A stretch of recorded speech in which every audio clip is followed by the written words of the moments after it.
Hi friends, let's move to another important topic of the gastrointestinal system, that are the antiemetic drug, means the drug which are used against the disease nausea and vomiting.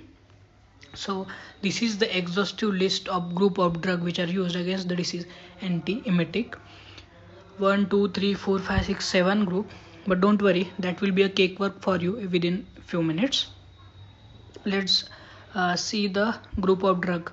First drug, the 5-HT3 receptor antagonist. The example of this is ondansetron and pyranosetron. The second group, prokinetic agent, metoclopramide and domperidone. The third group, anticholinergic. Example is scopolamine. The fourth group, antihistamine. The example is diphenhydramine. A more easier one is the promethazine. The fifth one is neuroleptic. The example is prochlorperazine. Then the sixth one, neurokinin antagonist. Examples are aprepitant and fosaprepitant. And then sixth is the cannabinoid and adjuvant. The example is dronabinol and glucocorticoids.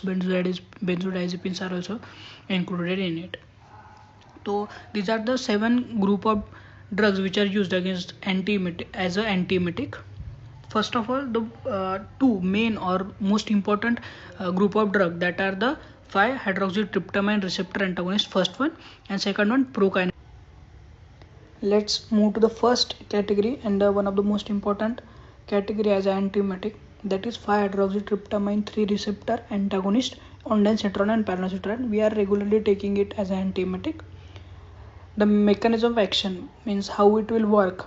So let's first discuss how the normal vomiting is induced in the cancer or radiotherapy patient. First of all, when there is anti-cancer drugs or radiotherapy exposure to the patient, that will cause the tissue damage, and that tissue damage will release the 5-hydroxytryptamine from the ECL cell. That 5-hydroxytryptamine will stimulate the vagal efferent in the GIT. After stimulation of the vagal efferent in the GIT, that will impulse cause the CTZ and STN, and that will induce the vomiting. By this pathway, the vomiting is induced. If we give the drug, that drug will inhibit the 5-hydroxytryptamine at this level, that third level, that will inhibit the 5-hydroxytryptamine. So the further process of inducing the vomiting will not happen, and our aim to reduce the vomiting will be achieved. This is the way 5-hydroxytryptamine 3 receptor antagonist will work. The use of the ondansetron and pyranosetron is chemotherapy induced nausea vomiting, we can use it. Acute phase vomiting, in this case also we can use ondansetron and pyranosetron. Then hyperemesis of pregnancy, drug induced vomiting, and irritable bowel syndrome. These are the uses of the ondansetron and pyranosetron. And the adverse drug reaction is headache, dizziness and diarrhea. Okay. The second group is the prokinetic agent. The examples are metoclopramide and domperidone. It has two actions. The first one is the peripheral action. By the peripheral action, it will inhibit the nausea, and by central action also it will inhibit the nausea. First of all, peripheral action, it will increase the tone of the lower esophageal sphincter. As it will increase the tone of the lower esophageal sphincter, so the regurgitation will not happen. And second peripheral action is it will relax the pyloric sphincter. As you can imagine, as the pyloric sphincter is relaxed, it will lead the food to be passed from the stomach into the small intestine, so it will again inhibit the regurgitation. That's why the nausea will be controlled. And third one, peripheral action, is it will increase the peristalsis, so it will help to pass out the stool from the body. These are the 3 peripheral actions of the prokinetic agent, by which it will reduce the nausea. And by the central action, it will act on the same 5-hydroxytryptamine, and it will increase the ACH, and by this it will decrease the nausea. Second one, it will block the D2 receptor also, and it will block the 5-hydroxytryptamine 3 and receptor also. By this central mechanism, metoclopramide and domperidone will reduce the nausea and vomiting. The indications or the use of the metoclopramide and domperidone are antiemetic, disease-associated drug-induced,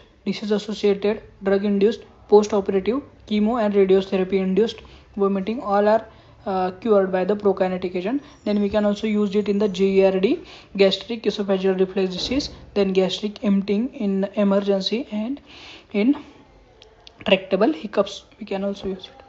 Then the adverse drug reaction of the metoclopramide and domperidone is drowsiness, dizziness, diarrhea, acute dystonia, gynecomastia, galactorrhea, then menstrual irregularities. These are the, if you use long term, then only that will see, otherwise normally they will not cause that much of adverse drug reaction. The third group, that is anticholinergic, the example is scopolamine. The mechanism of action of the scopolamine is that it will prevent the motion sickness by blocking the impulse from the vestibular apparatus to the vomiting center. That it will inhibit the transfer of the impulse from the vestibular apparatus, that will give signal to the vomiting center. That signal will not reach, and scopolamine will done its action to prevent the vomiting in the motion sickness. So this is the third group. Then the fourth group, antihistamine. These are also used for the motion sickness, morning sickness, post-operative vomiting. The mechanism of action of the drug of the neuroleptic, neurokinin antagonist, cannabinoid is not that important. You don't have to read or you don't have to write the mechanism of action of the every class, because this is not that frequently asked. You have to focus on the ondansetron mechanism, then metoclopramide mechanism. First you can write or frame your answer in such a way that it will be helpful for you to face the marks. First of all, you will write the whole table in this same very format which we have seen already.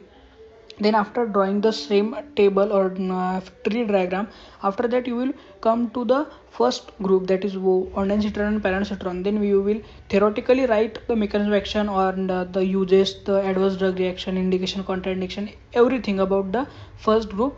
Then you will move to the second group, that is the prokinetics.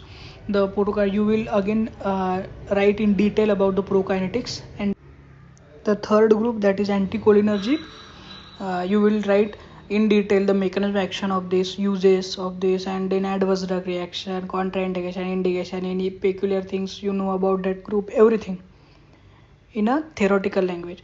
And after writing every point about the three groups, you just have to mention, or you just have to that give brief about the remaining groups, that is antihistamine used for the motion sickness and post-operative vomiting, neuroreactive if you want to know that it will block the D2 receptor and it will increase the ACH release and act as an antiemetic. Then neurokinin, aprepitant and fosaprepitant, that will block the action of the substance P in the CTZ and CT, and cannabinoid benzodiazepines, you know the mechanism of action. By this way you can write the whole answer and frame your answer in such a way that it will be helpful for you to learn also and to write also. Thank you so much.